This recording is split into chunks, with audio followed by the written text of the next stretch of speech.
one, you learn early that when you work your butt off and you interview well, you may not get a job from it, but there's relationships to be built from it. And as I said earlier, my winning edge is building relationships, not kissing butt, not trying to, stay on your mind, but literally building relationships of substance. Welcome to Inside the Headset, presented by CoachComm. Each episode pulls back the curtain on the coaching profession, spotlighting voices from every level of the game and offering lessons and insights for your own path.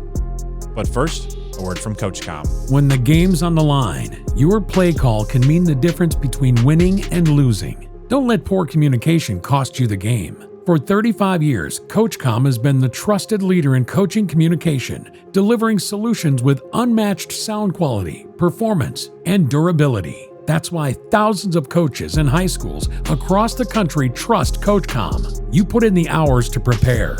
Make sure your communication delivers when it counts. CoachComm, giving coaches the ultimate competitive edge. Visit CoachComm.com to learn more. Follow Inside the Headset on your favorite podcast platform and subscribe to our YouTube channel for exclusive content. If you enjoyed this episode, please give it a like and leave a review. It really helps others discover the show. We drop new episodes each week, so hit that follow button and never miss a moment. Now, let's get inside the headset. Coach Walker, what's going on, brother? How you doing? Good, man. How are you? I'm good. Good to hop on with you, man. I know we've been wanting to do this for a couple of years, and I'm happy we're able to connect while you got a little downtime before it gets crazy here, huh? Yeah, man. It was either this or go fishing, man. So hey, I said, let's do it. There you go. Man, every time we start the podcast, we ask the same question every time. When did you know you want to be a part of this great profession? It was after my 11th grade year in high school.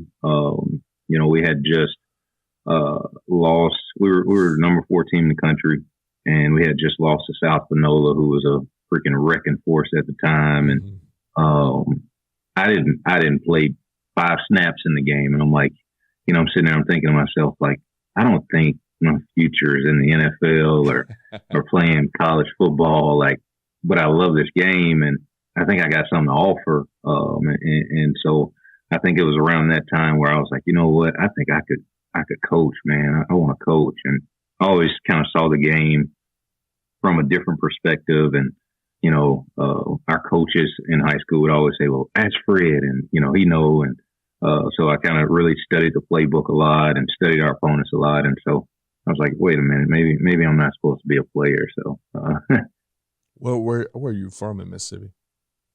Madison, Mississippi. Madison. Okay, cool. I Yep. actually knew a lot about you, but I did not know that. I got you. So you end up going to Mississippi State. Yep. Once again, I'm assuming with the thought of being a part of the profession in mind, and your first role in 2013 was a student assistant there at Mississippi State, Mm-hmm. which I'm always enamored about the student assistant part. I didn't get to experience that, but I'm always curious about how guys get that opportunity. What exactly did you do for them to trust you enough to kind of come and join the staff? Yeah. So it kind of started like in the middle of my senior year. I was kind of contemplating, do I go to Sam Houston State and play football, when at the same time I knew like I didn't really have passion to play it, but had an opportunity. But then the other piece was, or do I go and try to learn how to coach? And I wrote letters to a number of coaches and a number of personnel guys and things of that nature. And I remember we had a receiver on our team that was a top 50 player in the country. And so we had colleges coming 24/7. Mm-hmm. And every time I knew of a coach coming, I would write a letter and give it to our head coach and say, could you just give it to this coach for me? And Mississippi State was no different, but I ended up going and finding everybody's email address and sending them emails. And a guy by the name of Angelo Mirando, I said, well, I think this guy may be the best connection for me. He was 25 years old. He was coming off his first season of being an assistant. He was the receiver coach, and he was the youngest assistant in the SEC. So I was like, he's got a feel for what I'm trying to accomplish. And I reached out to him. He told me to come one day during the summer. I ended up going and meeting with him during the summer, and one thing led to another. And that's kind of how I got my foot in the door. That first year I was working with recruiting, and then kind of went from that to working with the offense. I'll never forget, after that first year, they were doing exit interviews with all the players. And I remember Darius Slay was leaving out of his exit interview, and I saw that there was like a slot in the middle where there was nobody. And I went to Coach Mullen's office, and I was like, hey, and he was like, holy crap, I got to do an exit interview with you too. And I was like, nah, but, and we had a great conversation at that time. And that's when we really kind of got to know each other. And that's where the opportunity started to present itself for me. Yeah, that's interesting. Here recently, we had a few student assistant guys that started off as a student assistant. I asked, how do you kind of pry your way into it? Because very much like you, the other guys I talked to started off in just a slightly different department that was close enough to kind of touch the football one, but not close enough to actually be in some of those rooms. And I always thought it was interesting how does that happen? And you just kind of find a 5-minute slot to go sit down and talk to Coach Mullen. And, obviously, I'm assuming that a lot of conversation was private and exciting for you and all that good stuff. But when it was all said and done, kind of what was the meat and potatoes of that conversation that allowed for you to kind of get started? Well, I knew, going into that off season, we were losing the guys who was doing the signals offensively. Both of those guys were graduating and leaving. DJ Looney was one guy, rest his soul. He was tremendous. And then aside from that, I knew that the receiver coach, Angelo Miranda at the time, I knew that I had been doing a lot of stuff for him. And I knew I was just like, well, I know I'm helping him a ton. And so I think this would be awesome if I could, get more responsibility. And it just so happened that during that fall, our recruiting coordinator left, and so we had a void at the recruiting coordinator slot, and Lee Davis did a tremendous job, but we also had a ton of different like documents and things that needed to be done, and I just jumped in and did a lot of it, and it was funny because I had a ton of classes and all this stuff, and I think we found a little humor in the fact that there were times they were having recruiting meetings and they're like, "Where the heck is Fred at?" And it's like, "I think he's got a chemistry test, coach." Like, but so when we got into that room and started to have a conversation, we kind of already had a little knowledge about each other. He would joke with me here and there when he would see me in the office, and so I just went in and told him. I said, "Man, I know the two guys that are signaling on offense are leaving. I played receiver. I would love to learn how to coach receivers under you all and really learn more about this game."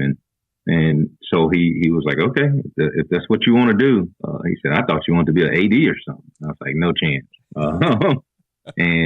And so we had a really good conversation about what that entailed and the sacrifice that it would take, and really just talked about how it was not going to be, I wasn't going to have a normal college life like the rest of my friends. And if I was okay with that. And I told him, I said, well, I remember telling him that day, I said, well, I've been called a coach. So, I gotta do what I got to do.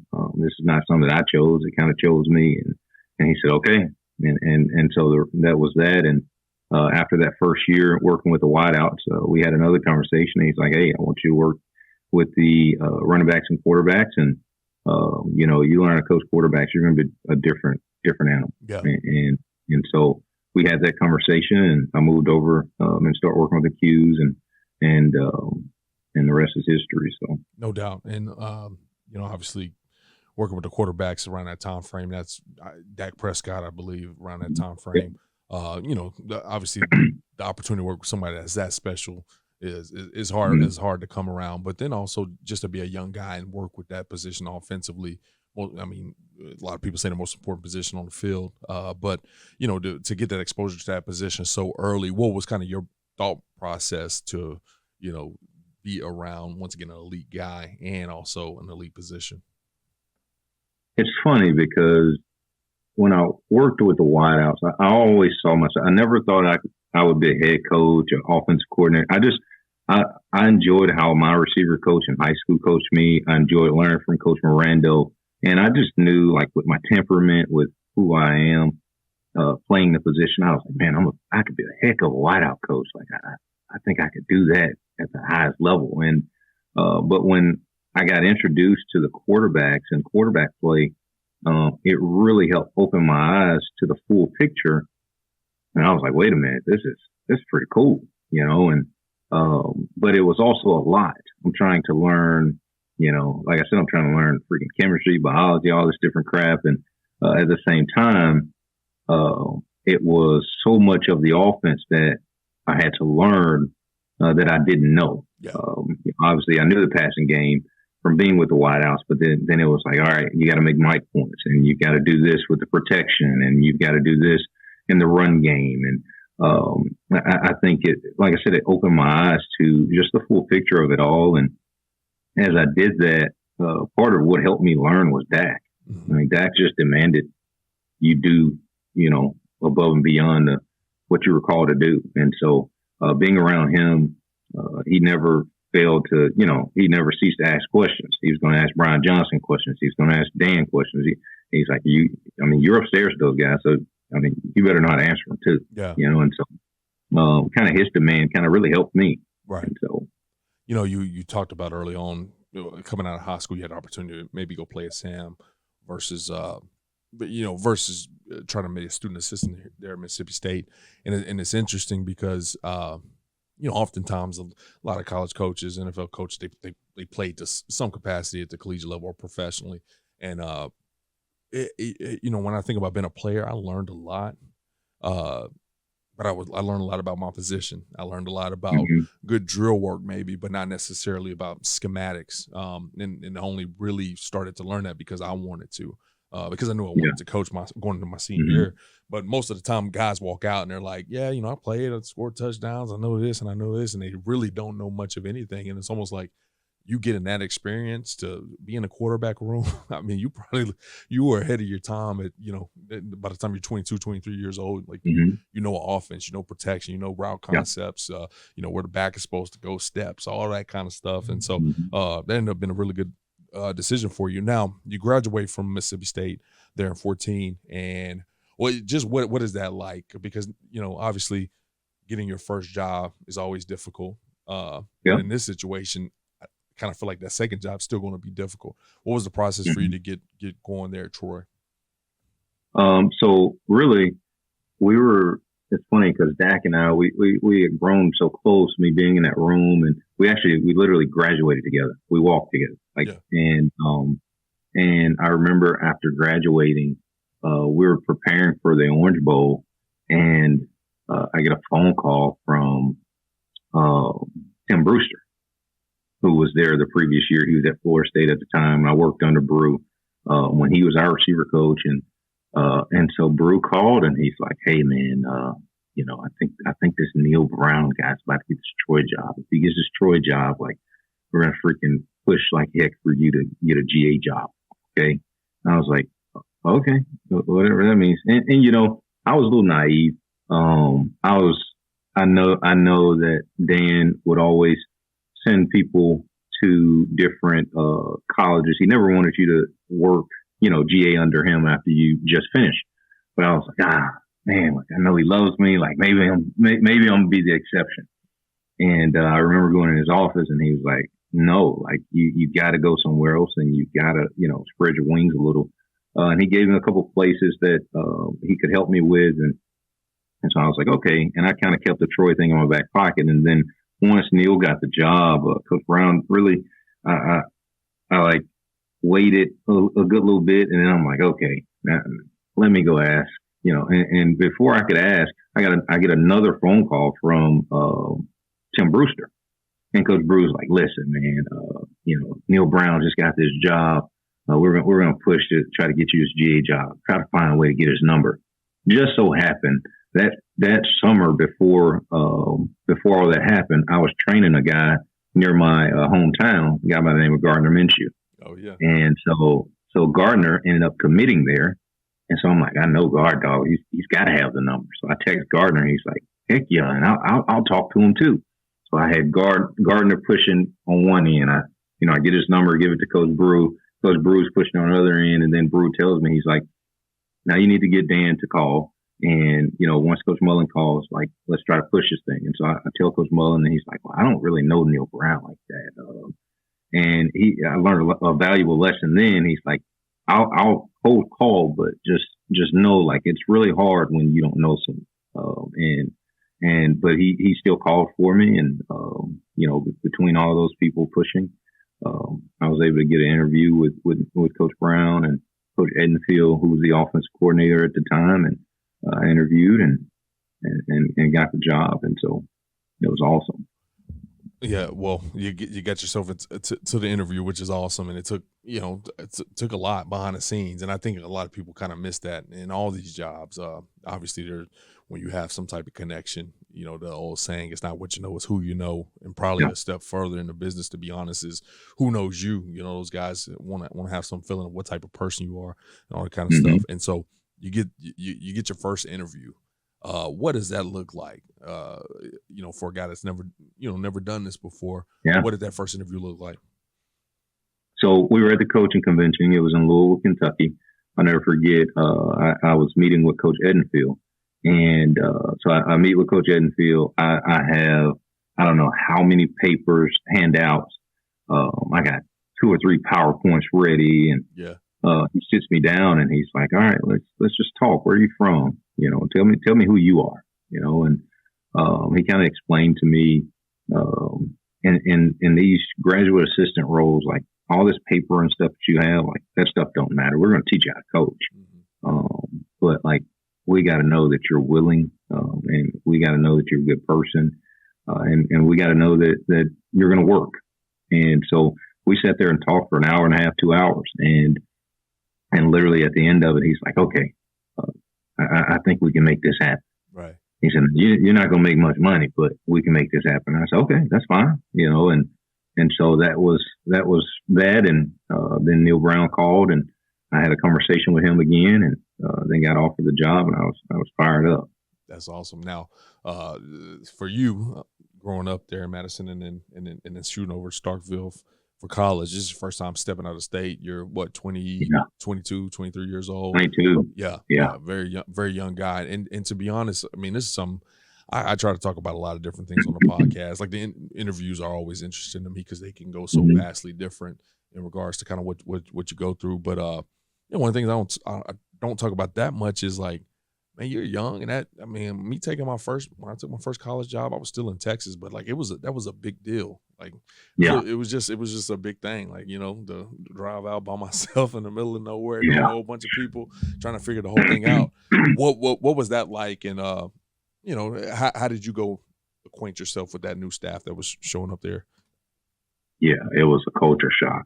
Like, it was an absolute culture shock. I'll never forget it. I remember, when you are part of something like what we had built at Mississippi State, and that's all anything is going to kind of shock you. Yeah. And so when I got to Troy, we didn't do things the same way that things were done at Mississippi State.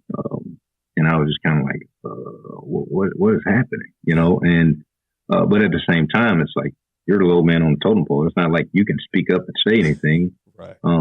But at the same time, it's also not like they're doing anything wrong. They're just doing it different than what you just experienced. And there's plenty of ways to go about it. And so kind of what I sat back and was like, all right, now what? Every day was something new. And I remember my granddad calling him one day, because Neil was very hard. And I looked around and I'm like, I don't feel like he's this hard on anybody else. Like, what is this about? And I worked directly with him. I worked with the quarterbacks, and he was just on me and just had his thumb on me 24/7.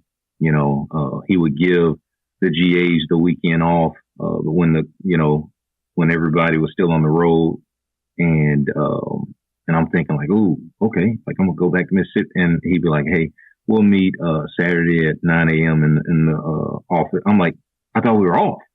Like, so it was every little thing. And I'm just like, holy mercy. So I called my granddad one day, and he's like, well, I tell you what, man, you know, you're trying your best. Come on home. You can coach high school ball. You can do whatever. And my granddad had never done anything like that with me. And I don't know if it was reverse psychology or what, but like it really turned it up a notch for me. And I was like, you know what? I'm going to see this through. Like, we're going to get this done. Yeah.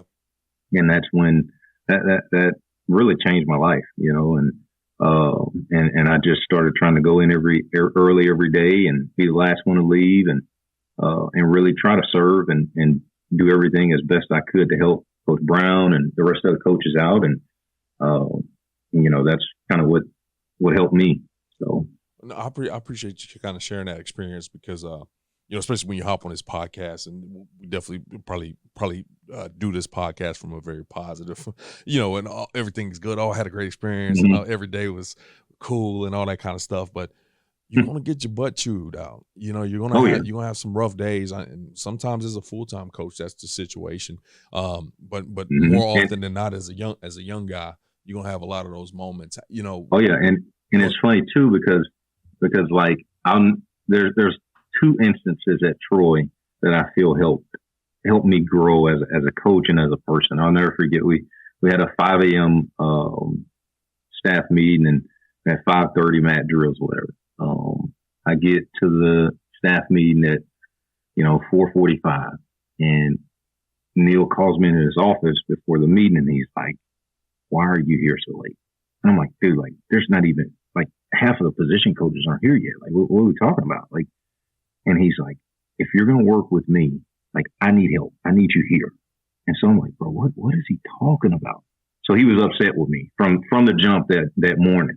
So then we get outside for the mat drills. I got my hat on backwards. And he's like, "What are you doing? Put your hat on the right way." So then I put my hat on the right way. And, I'm like, man, he's really on my tail. So I'm trying to be positive and clap so nobody notices that I'm really kind of down. Yeah. And then he comes over again. He's like, hey, like fix your hat. And I'm like, dude, I just fixed it. So I just take the hat off.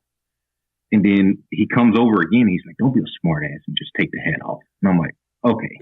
So I put my hat back on and I'm like clapping and stuff. And he comes over one more time. And he's like, and cut off all the fake energy. If you're going to have energy, have real energy. And I'm just like, yes, sir. And so that happened. But when that happened, it kind of taught me like, hey, it may not even be anything that you're doing, but like you got to be able to respond the right way, and you got to still be the same person and be consistent. And so that kind of helped me early on in my career to learn like, hey, no matter what's going on, be the same person because you'll appreciate it and your guys will appreciate it. And so during these 2 years, you're working with the quarterbacks. You guys have tremendous success.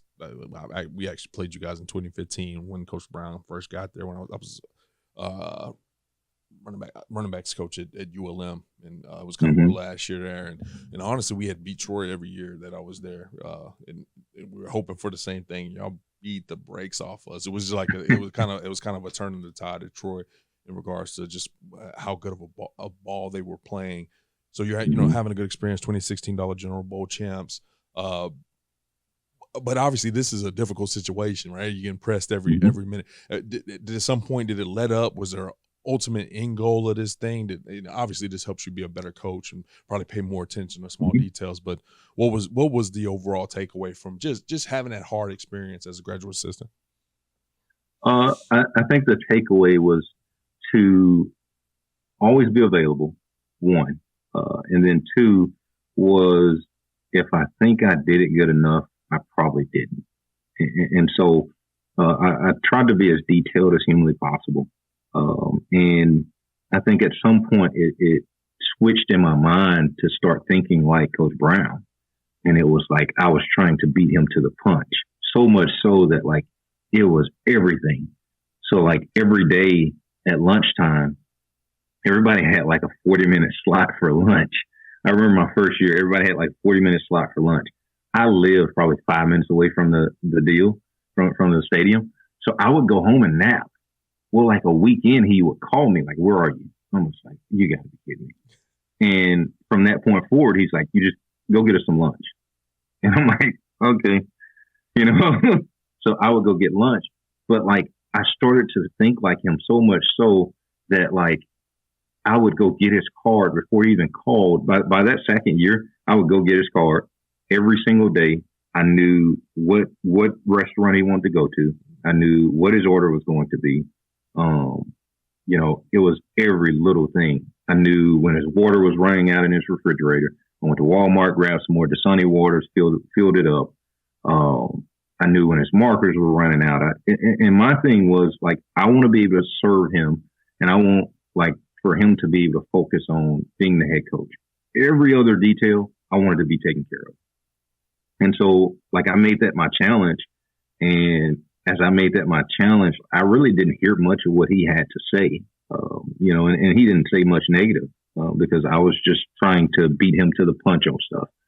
And that went into game planning. That went into, you know, if I knew that we were heavy on a formation going into a week, like we've been running this formation a lot, I would look ahead and see like, okay, like, do we have some of this formation in the breakdown? And if not, like, we'll try to find it, you know, right. Because I knew he was going to be looking for it, or, you know, I would do the professional development every week and give him 10 plays around, you know, football period of, you know, cool, interesting things. And I knew if I gave him those plays, I also needed to give him the drawings of those plays. And I also need to give him the clips of the, you know, so just trying to give him every little thing before he asked for it. And it ended up helping me a lot. Yeah, that's huge. I remember being a graduate assistant myself, and I don't know what made me start doing this, but I had a sheet in my office, I had a little my closet, I guess I'll say, rather than office. I had a little sheet of paper, and every time a person on the staff asked me for something, I would go and write it down. You know, if it was something like, hey, hand me my pencil, I wouldn't go write that. But if it was something that was like he could potentially ask for it again, I went and wrote on a sheet of paper, I laminated, and I taped it back on the wall. And so by the end of the year, I had this sheet that had 100 different tasks on it. And I come in my sheet every week, and Monday, boom, boom, boom, boom, do everything on the list. And they'd come in there and the sheet was there and they didn't have to ask for it. And, you know, it does help you. It does help you. You know, I didn't get chewed out or anything or have a tough situation with that, but it was kind of some of that forward thinking that you develop in some of those roles that can ultimately help you long-term in your career. Now, you go there, you grow tremendously as a young graduate assistant, and you get your first your first full-time gig as a receivers coach there at Tennessee Tech. Once again, do like highlighting the process of that happening. How did that go down for you to get that opportunity?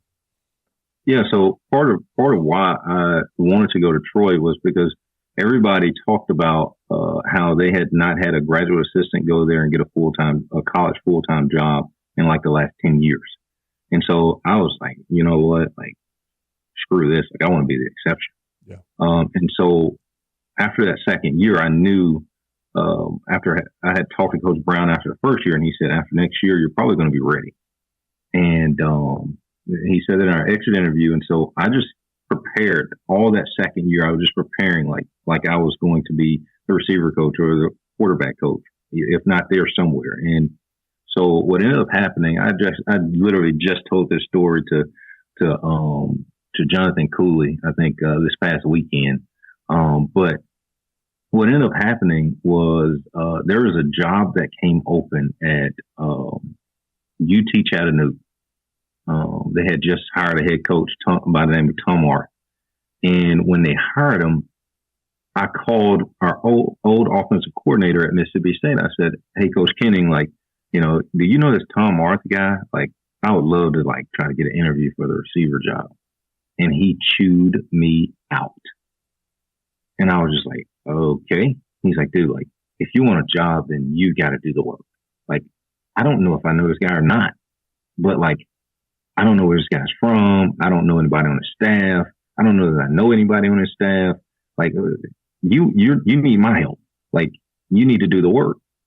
And that taught me one of, if not the most valuable lesson when it comes to trying to get a job, not just your first job, but any job and you needing someone's help. You find the connection. And so what I ended up doing, I looked at his current staff. Didn't see anybody I knew, didn't even know him. And he had a defensive coordinator by the name of Brandon Staley. I look and find where Brandon Staley GA'd at, and I had did this with everybody on staff and couldn't find any connections. So I find Brandon Staley. He GA'd at Tennessee under a guy by the name of Derek Ansley. Look, Derek Ansley had just been at the University of Kentucky with Neil Brown. So I go to Coach Brown. I say, hey, Coach, you know this guy by the name of Derek Ansley. He knows this guy by the name of Brandon Staley. I know none of this means anything to you. Well, I really want to try to get an interview for this receiver job at UT Chattanooga. Brandon Staley's the defensive coordinator. If you could call Derek Ansley, and it may be a long shot, but have Derek Ansley to reach out to Brandon Staley to connect you so that you can maybe talk to Brandon Staley and maybe he can connect you to the head coach. And I don't know, maybe I could get an interview. And he was like, okay, perfect. He was like, I mean, you did all the work. Yeah, I'll do that. And so he did it. And as I did that, I also looked to see where all these guys were coming from. And it just so happened that the offensive coordinator, Justin Riscotti, had just came from Tennessee Tech. So in my mind, I'm like, okay, well, they got an opening too. So let me start finding connections there. And the head coach, Marcus Satterfield, was friends with a big mentor of mine and someone who had been at Troy with me, John Summerall. And so I told Summerall, I'm like, hey, man, you mind calling Marcus Satterfield for me? And he was like, dude, yeah, in a heartbeat. And so, he called Marcus Satterfield. He also called the defensive coordinator, Sean Quinn, at the time, and basically told him, like, hey, like, I'm going to link y'all up at the convention. I was like, okay, perfect. So UT Chat deal happens. I end up, they were already hiring someone, but it just kind of taught me what it looks like to go after a job and to have someone help me by finding the connections. And so then with Tennessee Tech, we were, I remember going to the convention with our D-line coach at the time, Bam Hardiman, and I drove, and so we were at the convention, and they, Marcus Satterfield basically says, like, yeah, the convention was in Nashville, and he was like, hey, you mind driving down here after the convention to Cookville, and we'll interview you. So I'm like, oh crap, like I didn't drive, like, we're in Bam's car. Yeah. Like, shucks. So, I tell Bam, I'm like, hey man, like I gotta drive down here and interview. And he was like, yeah, that's perfect. And I go down and have lunch with them, and before I can interview good, I'm talking a little receiver play with them and stuff, and Coach Sat walks in and he looks over and he sees Bam just, hanging out. Bam had eaten and he's just hanging out, chilling. And he's like, who's this? And I was like, that's our D-line coach. He's like, what's he doing? He's like, I'm supposed to be driving him home, driving back home to Troy. But, we stopped over here first. And I think Cookville was about an hour out of the way. Yeah. And I remember him telling the offensive staff, like, guys, we can wrap this interview up. He said, that says all you need to say. The fact that an assistant would allow him to do this and, be fired up about doing this with him, it says everything you need to know. And so he offered me a job. I took it, and that was that. Man, that is actually a real dope story. Once again, that's why I like asking about the interviews, because both these interviews that you've done as a young coach, neither one of them really came down to the ball. It came down to who you are, what type of person that you are. And then also the other one came down to how others view the type of person that you are. Yes. Man, I appreciate you sharing that. And so you get the job big time, right? First full-time gig, like you said, first one for Troy in a while. So you're feeling pretty accomplished. Now you have your own room. 25, 26 years old. Thinking of the FCS, you might have a few guys that's pretty dang close to your age. What is it like as a young coach in a room full of guys for the first time, where you're in charge of taking care of everything that they know, everything that they need, what's going on with them from day to day? How was that experience? It was unique. Being in a small town like Cookville, it was very unique. And I learned really early, my winning edge is building relationships. It always has been. And obviously the age old thing of they don't care what you know until they know that you care. But like, I knew that I had to build relationships off of substance, and then I could coach those guys. Yeah. Well, at the same time, being close in age and being in a small college town, you learn really quick. You gotta kind of isolate yourself. Because I remember going out with some friends of mine to like the local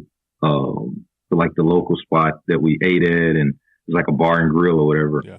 And seeing this young lady and being like, man, she's beautiful. Like, I'm gonna go talk to her. And I go talk to her, and I'm talking to her and everything. Everything's cool. But her friend walks up. Her friend's dating one of the football players. Mm. And that immediately like clicked in my head, like, crap, like I'm in a small town. It's a college town at that. I probably shouldn't be dating in this town because Lord knows they may be dating a player. They may, so it taught me like I had to isolate myself, one. And then I still had to go about building that relationship, but use a little bit more, not force, but not be as playful and all of those things, because I did have to set a standard, and I did have to make sure that they knew that I was their coach, and that I wasn't there to be their friend. And so I think over time, over those first couple of months, I think we kind of set the tone for that, and it kind of made way for the rest of the year. I think that's important that you share that. I think as a young coach, as a coach that's in one of these small towns, it is very interesting and very important how you kind of handle yourself. I remember working with he was my best friend from college. He ends up been on a staff with me, and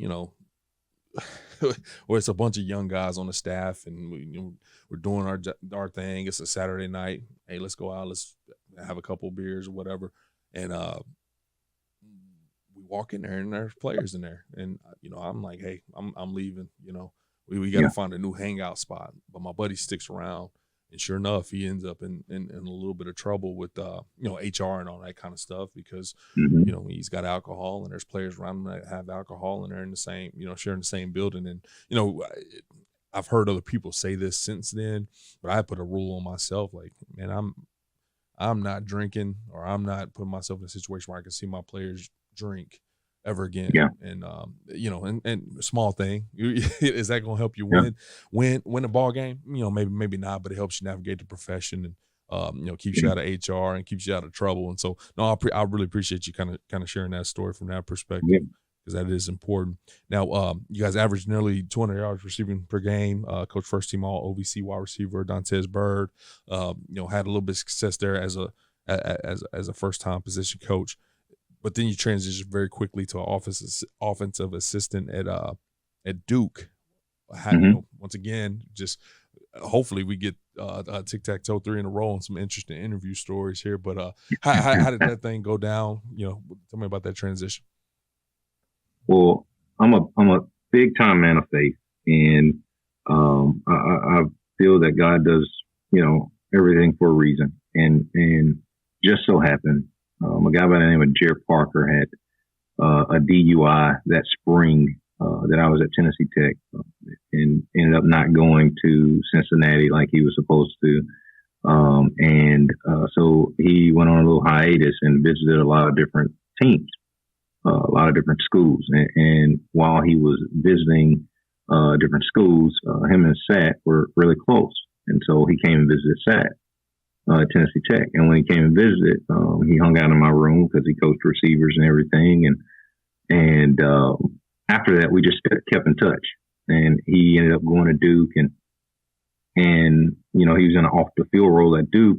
And so I felt during the season, we were 1-11, we were 1-10, so we weren't very good. And every ounce of edge I could get, I tried. And so I was like, man, let me call him and see if I could, learn some stuff from him. We're in the middle of the season, and I'm changing up some stuff that I had always believed in, because it was all I knew. And so I'm learning stuff from him. I'm trying it at practice. Okay, this works. Okay, bet. Like, this is awesome. And so then after the season, he hits me. He's like, "Hey man, I just got promoted to receiver coach here at Duke. Like, I'd love for you to come work with me." I was like, "Yeah, I'd love to do that." I had just went back to Troy.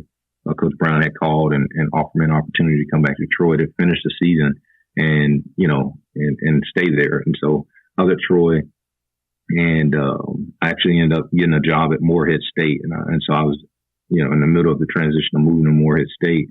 And Jared told me, he's like, "Hey, our OC and special teams coordinator are going to reach out to you." I was like, "Okay, cool." So they reached out. We had a conversation, very easygoing conversation. They asked me, some of the things I had done and some of the things I believed in and things of that nature. And then asked me, some of the people that I knew in the profession and what they meant to me and how they had an impact on me.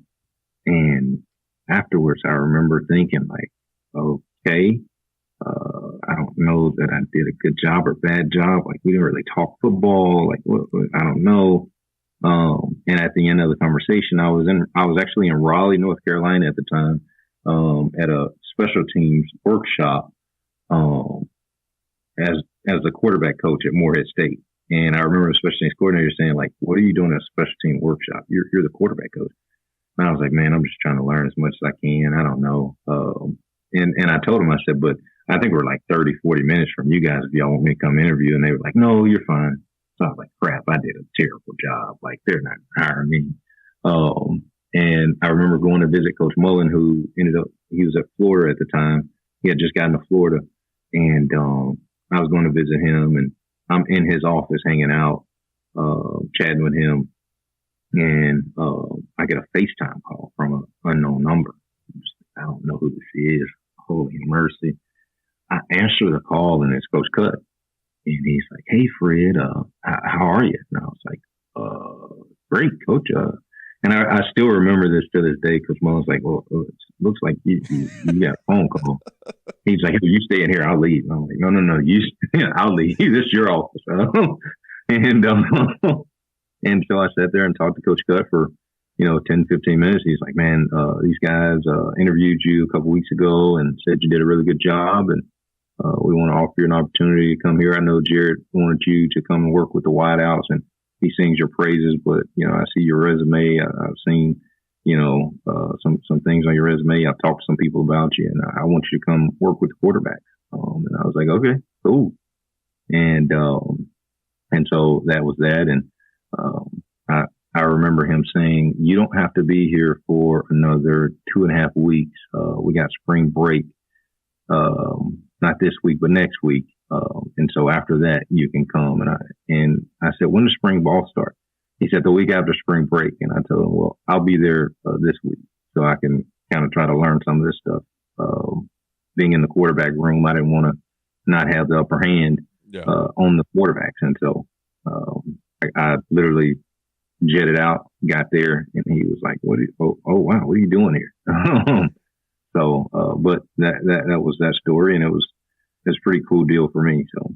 Well, I have to rewind this real quick because there's a little bit to unpack on this whole story. So let me make sure I got this timeline correct. The 2017 football season ends. The guy that's wearing you out at Troy calls you up and says, "Hey, man, come back. I want you to finish the season with me." Yeah.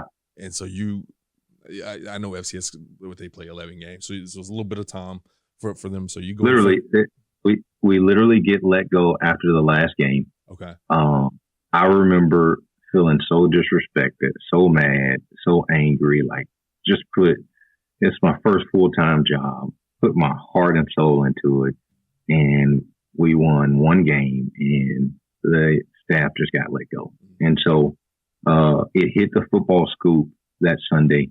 It was the Sunday before Thanksgiving. I told my family I'm gonna come home, for Thanksgiving.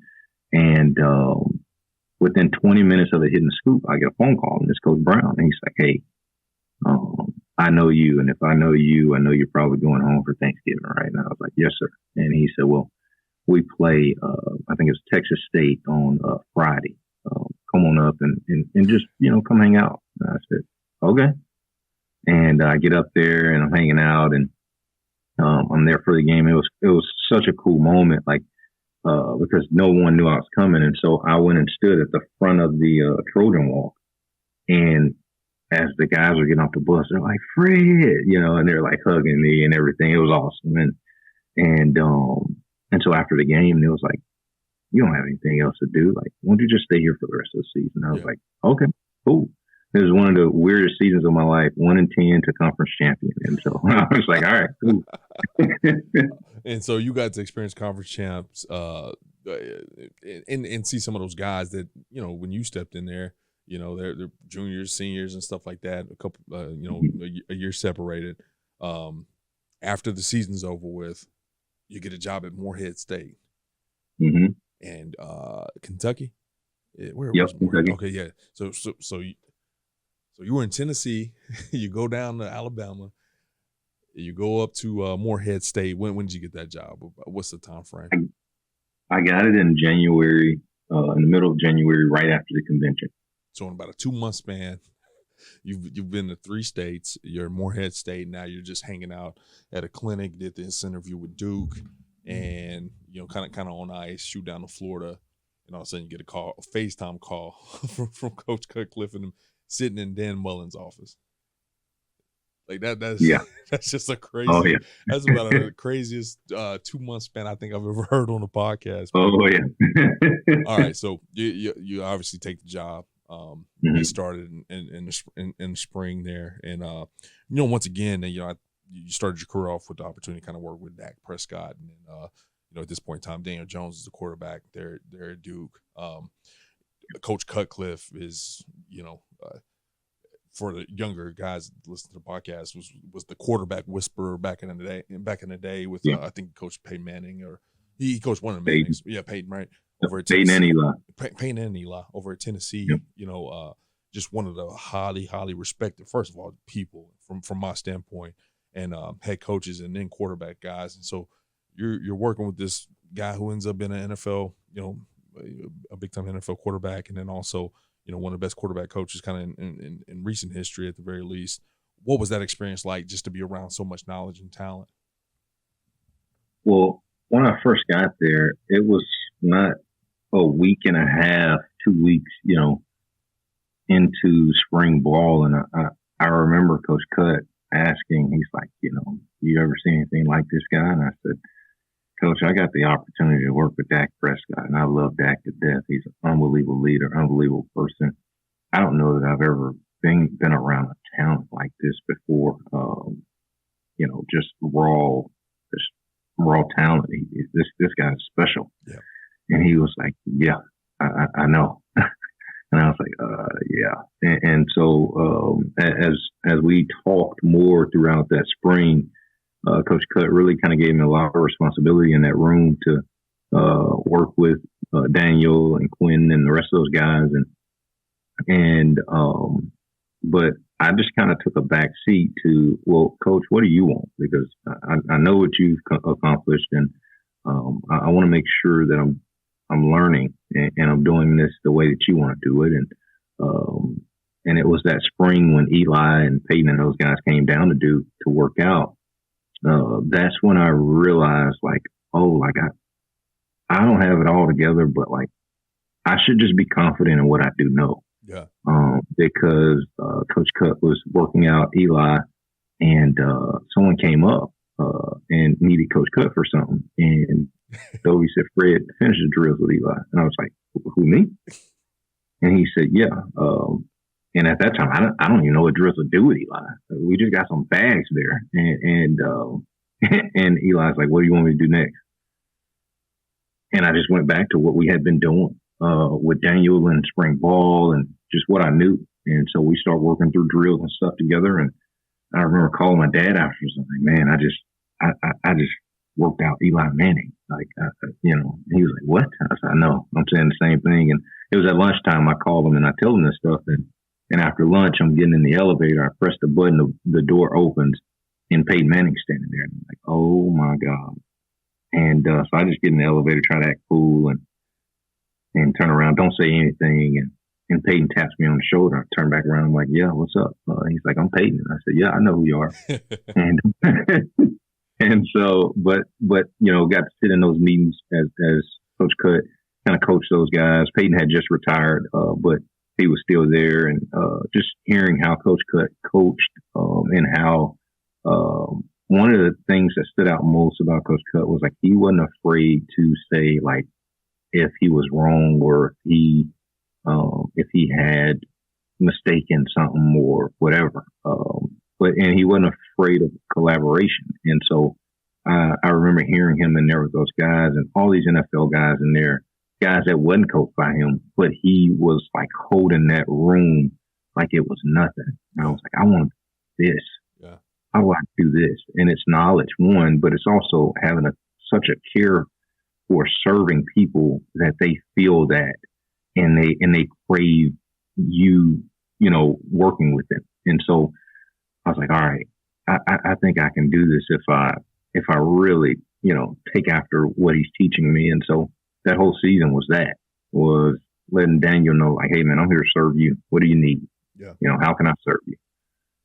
And that really helped me as a coach. And obviously he went on to have a really good season, and we won a bowl game, and he got drafted. But that was a big piece for me. And the turning point was, seeing how Coach Cut did with Eli and those guys, and it was special. Yeah. I do kind of want to interject on this story a little bit. In 2016, my last year coaching, I was at Davidson College, which is, is right around the corner. Well, not right around the corner. It's actually a couple hours maybe from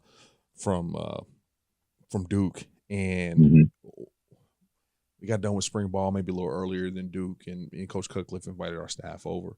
And so we went over there, and we show up and we're standing off to the sideline. They give us a warm welcome, all that good stuff. And it was the most cerebral practice I've ever seen. And I just won't ever forget that, because it was quiet and guys were coaching intent. I mean, eye-to-eye contact, slowing down the drills. And, I'm an offensive guy. I kind of a little more used to some of the cerebral stuff. But, even on the defensive side, it was very, very, very technical. Guys were getting coached up. And then they went team, and them dudes were flying around and hitting each other. Oh, yeah. And it was just like this, I remember saying in my head, like, this is how you run a program. I mean, these dudes are getting coached up, not yelled at, not screamed at, none of that kind of stuff. And it was kind of a special moment for me to just see how that practice was ran. I didn't pay very close attention to Coach Cutcliffe during that time, but I know he obviously set that culture of guys learning, guys really honing in on their crafts. And so anyways, that was just something that stood out to me. It kind of sounds a little similar to how you approach coaching those quarterbacks. So fantastic opportunity for you to kind of be a Duke and be a fly on the wall and coach as well. Then you get the opportunity to go to UMass in 21. And I will say this part, there's not a ton of African American quarterback coaches out there. At the FBS level, I would imagine, maybe you can count them all on one hand. You became one of them, correct? You coached quarterbacks, right? At UMass, and maybe you don't have an opinion on it, but what did that mean to you to kind of step into that frame, to be a full-time FBS, minority quarterback coach? It just kind of brought everything full circle. I remember being in the room with Coach Mullen when he said, like, we're going to take you out of the wide-out room and put you in the room with quarterbacks. And he wasn't naive to what that meant. Right. And he explained to me what that meant. He said, hey, I got a guy by the name of Brian Johnson who's coaching at Utah right now, who, he's a quarterback coach and he's an offensive coordinator, and he's special. I think the word that gets thrown around a profession is a unicorn. And he said, you could do that. You have the ability. You've got to just have the want to. And I said, okay, and then, having that happen. And then when I left Duke, I don't want to lose this part of it. I left Duke and went to Murray State. Yes, I was at Murray State. I skipped that. My bad. And I was there during the COVID year, but I remember Dean Hood, who, salt of the earth, one of the best human beings I've ever been around in my life, football or not. And, I remember when the opportunity came about.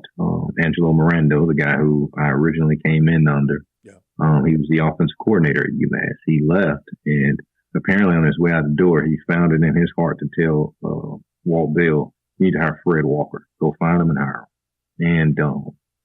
And which I appreciate him for everything he's ever done for me. But I get a phone call from Nate Burton, who's at Georgia Tech at the time, and he was friends with Walt Bell. And he said, "Hey, man, this guy Walt Bell from UMass has been calling around about you. I think he wants to hire you. He's going to call. He's going to probably interview you, just giving you a heads up."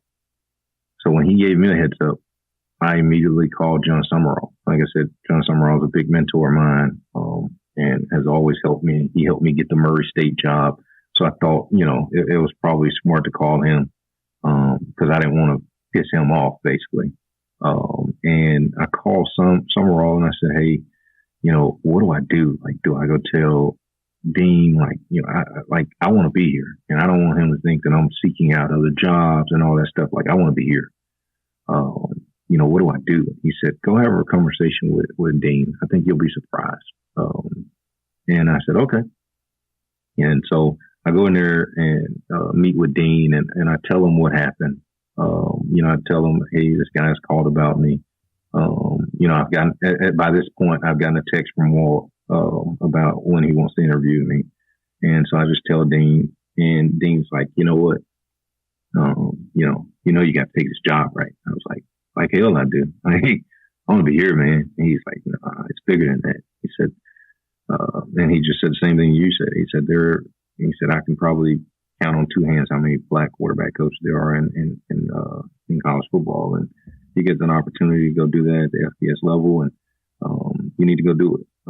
And so I said, "Okay, if you say so. If I have your blessing, I'll do this interview." And I did the interview, and then got the opportunity to be the quarterback coach at UMass. And like I said, I wasn't naive to that opportunity. I wasn't naive to ultimately that's something that I wanted to accomplish at the collegiate level.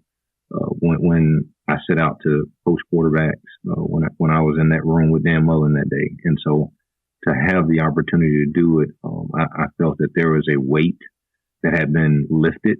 But there was a bigger weight that had been put on my shoulders, and I felt that there was a huge responsibility to do a really good job at that job, and to doing that, be a great representation for African Americans that aspire to do that and aspire to be quarterback coaches and offensive coordinators. I just heard the stat over the weekend. There's 0 black offensive coordinators in the NFL right now, and I think that's absurd, and so I think the way that you change that is doing the work and doing it at a high level, and knowing that as you do the work, things are happening for you, but it's more than doing the work. And so that's why I think you got to be a great person. You got to go above and beyond. You can't be a butthole. And I've seen plenty of offensive coordinators and plenty of head coaches be buttholes, but you can't do that. You've got to do everything right. And so I think that was something that came out of that at UMass, and that's something that I even take with me now. I got the chance to do that at UMass, and, looking ahead now, it's like, that's the dream, is to be a quarterback coach in the NFL. Everybody says, "You want to be a head coach in the NFL?" I want to do great at the job that I'm doing right now and serve as best I can, so that one day the opportunity presents itself so that I can coach quarterbacks in the league. So that's in a nutshell, that's the long answer to that. But it was surreal. Yeah. When I called my dad and told him, and when I told my granddad, it obviously it's not to this extent, but like my granddad marched with Dr. Martin Luther King, and so he knew the significance of a black quarterback coach, and so all that stuff was such a big deal for me. Good, man. Yeah, I recall that, man, and that was powerful, special. Unfortunately that year was short lived there at UMass. I believe the staff was kind of let go after that season, and you to the drawing boards, and you have an opportunity which kind of on your new journey here at the NFL to kind of get started there in 22 as the offensive assistant at with the Raiders. How did that come about? What made you decide to step into the NFL reins?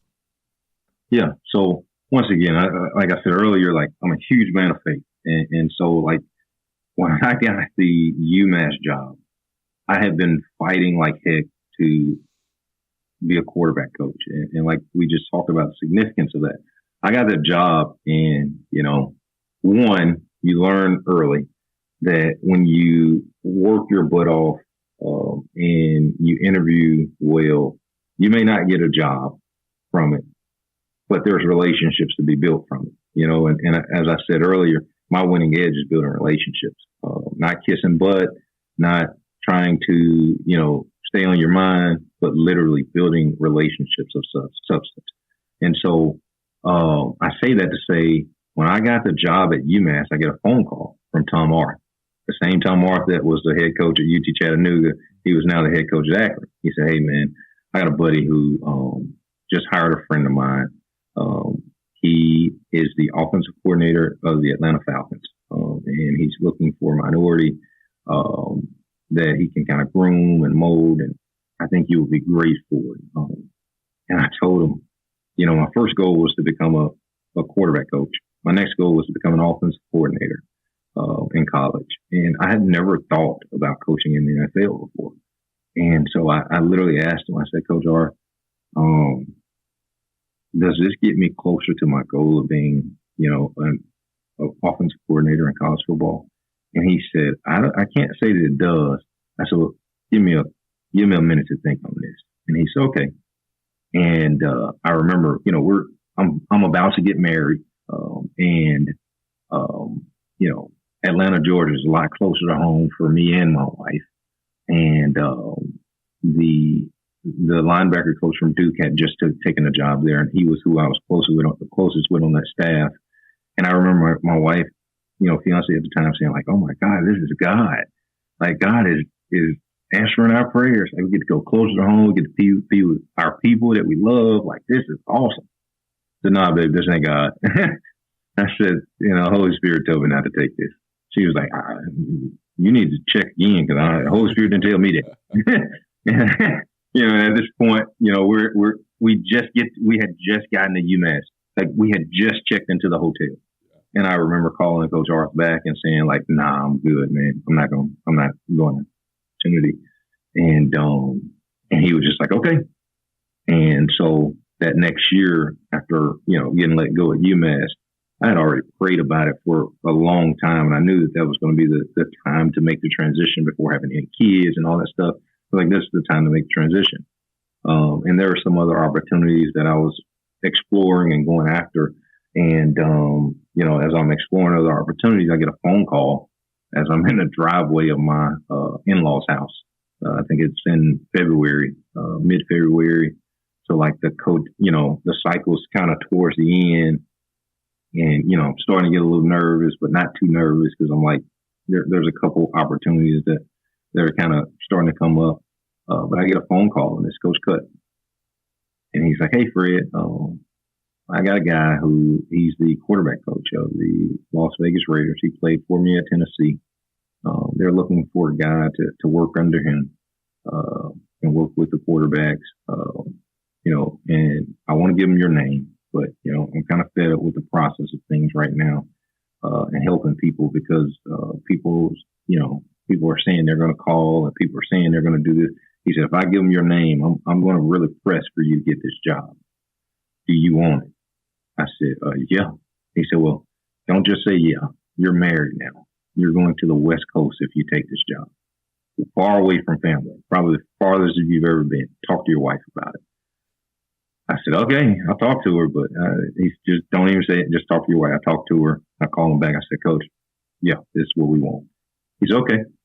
He said, I'm gonna call them back. If you don't hear from them in the next 10 minutes, let me know because I'm a press this." And I said, "Okay." So 3 minutes later, I get a phone call, and it's Bo Hardigreen, the quarterback coach. And so I talked to Bo for about 15 minutes, and he said, "Our offensive coordinator is going to call you in the next 2-3 hours." So then I get a phone call from the offense coordinator. We sit and talk for about an hour and a half, and it was a Friday. And he said, "Hey, our head coach is going to call. If he doesn't call by the end of the day today, since it's Friday, we'll call you first thing Monday morning."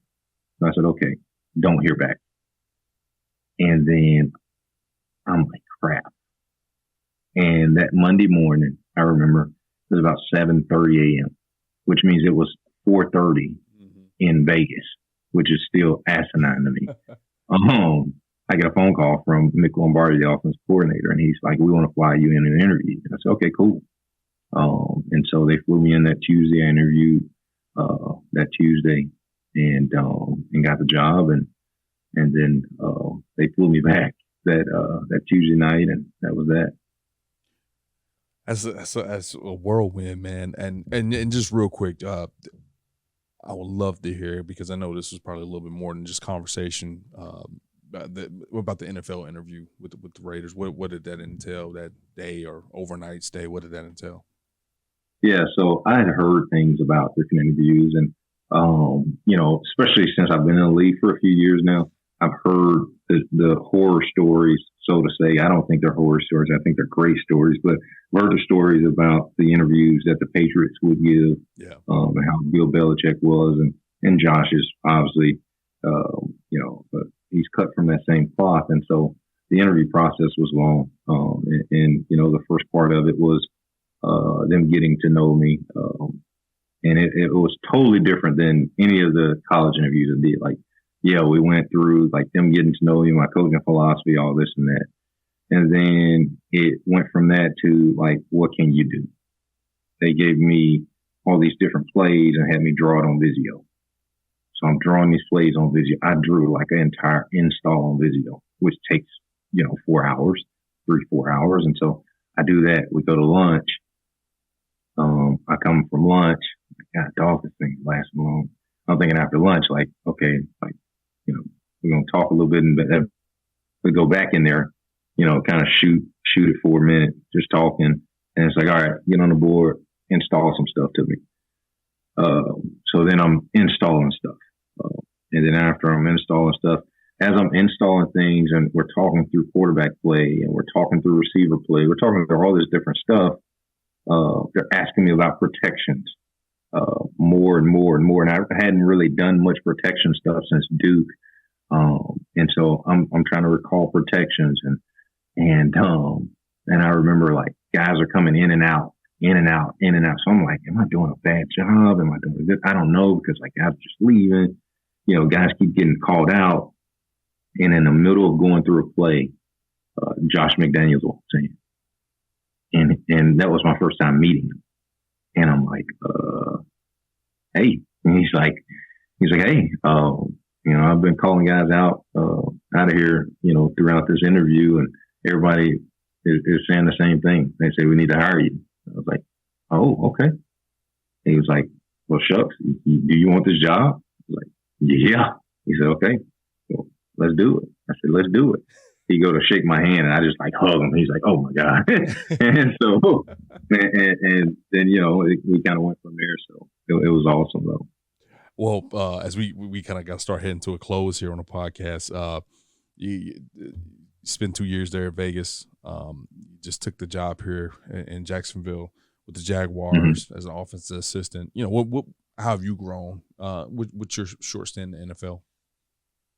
I think I've learned a lot about the game. I think there's so much, especially I can't say enough great things about Josh McDaniel.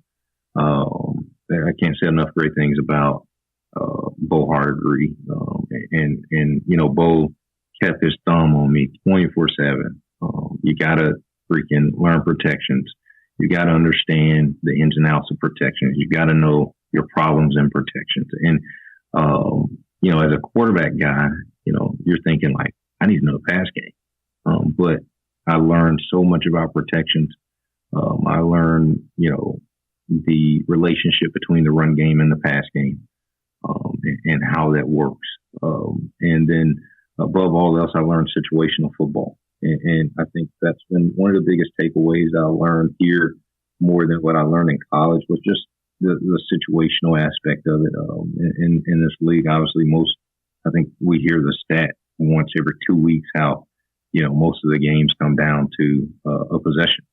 They're 7 points or less, and so the situational awareness that guys have to have, and the way that you present that to them, and the way that you teach them that, so that they have that situational awareness, whether it's on second and long, understanding that this is probably a screen down for the offense. So defensively, having code words to know, like alert screen or draw. Whereas it's second and one, and you're thinking like in college that was always a shot down.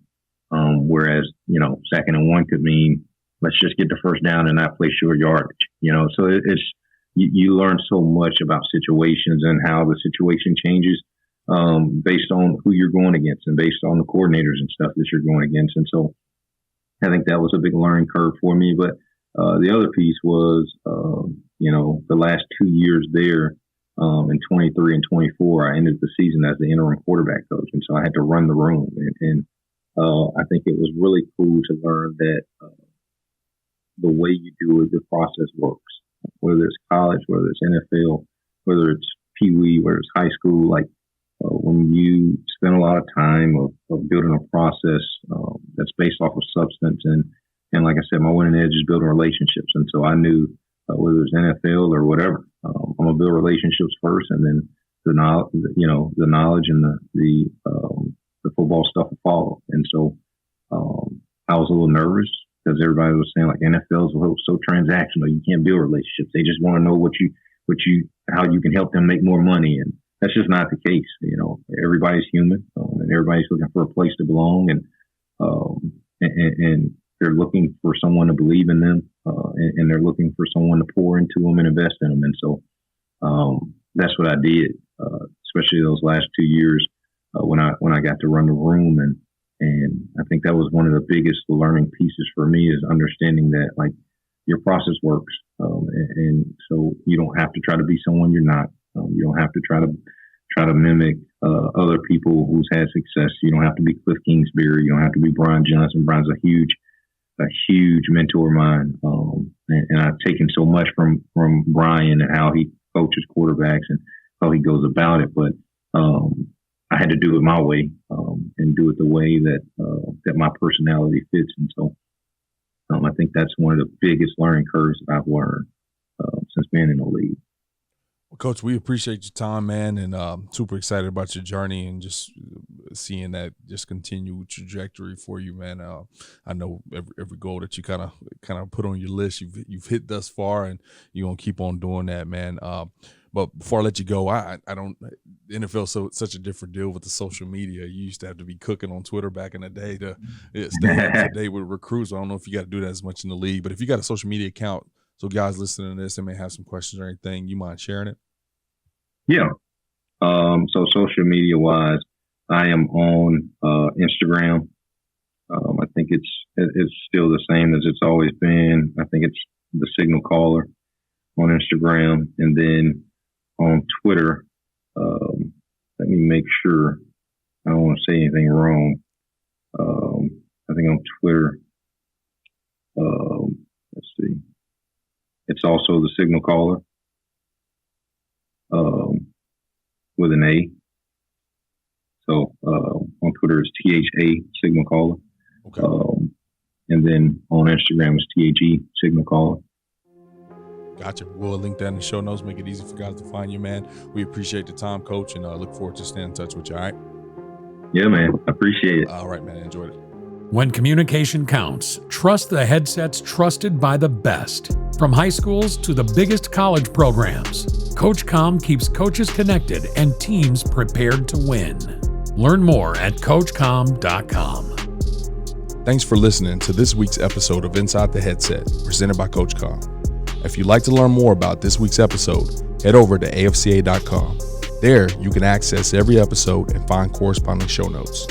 Remember, you can catch every episode of Inside the Headset presented by CoachComm on wherever you get your podcasts, including Spotify, Apple, and YouTube. While you're there, we'd love for you to take a moment to rate, review, and subscribe to the podcast. Your feedback helps us improve and grow. Keep up with the latest news by following us on social media. Connect with us at Inside the Headset, and remember to tag us when you share your favorite episodes. For more updates on all things AFCA, be sure to follow the @WeAreAFCA social media accounts. If you're not a part of the AFCA community yet, visit AFCA.com to join thousands of NFL, college, and high school coaches nationwide and across the globe. Elevate your coaching game with an AFCA membership. You'll gain exclusive access to the annual AFCA convention, magazine, digital library, and AFCA Insider email. Stay up to date with the latest stories and news on the AFCA website. More than just a convention, the AFCA offers continuous education, guidance, networking, and more. Celebrate the past and shape the future with the AFCA. It's about fostering exceptional coaches who create outstanding teams and even better individuals. Invest in your skills and make a lasting impact today by engaging with the AFCA. Your journey starts here.